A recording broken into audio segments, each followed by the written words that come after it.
dersimizde tacir nedir, tacirler kaç sınıf ayrılır, biraz bunlardan bahsetmiştik. Bir önceki dersimizde defterlerden bahsetmiştik. Bu defterlerimiz hangileriydi? 20. Evet, 20 defteri.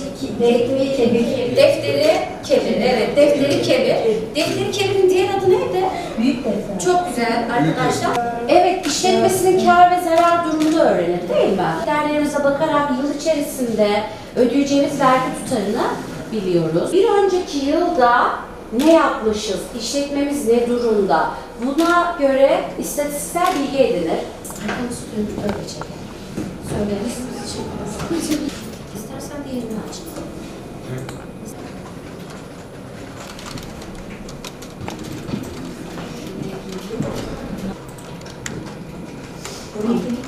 Evet, aynen. Şöyle yapıyorum. Geliyorum.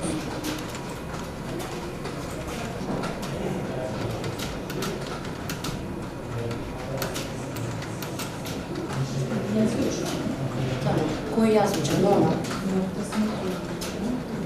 Engelli Koordinasyon Merkezi'nde uzun zamandır çalışmaktayım. Halk Eğitim Merkezi üzerinden Engelli Koordinasyon Merkezi'ne kurslar açıyoruz. Buradaki amacımız öğrencilerimize bu sertifikaları vermek. Bilgisayar muhasebe kursu, ön muhasebe kursları veriyorum ben burada.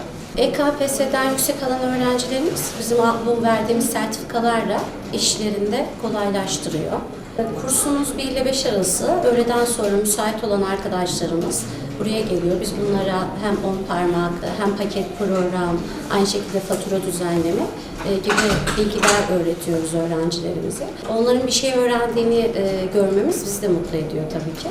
Büyükşehir Belediye'mizin vermiş olduğu büyük imkandan dolayı biz de kendilerine özellikle teşekkür ederiz. Belediyemizin açmış olduğu engelli bilgisayarlı muhasebe kursuna dahil oldum. Kursumuzdan kesinlikle memnunum. İyi ki var. Engelli bireylerin böyle yerlere gerçekten ihtiyacı var. Ve engelli bireyler için böyle bir şeyin düşünülmüş olması muhteşem güzel bir şey. Çok teşekkür ediyorum engelliler adına, bütün arkadaşlar adına.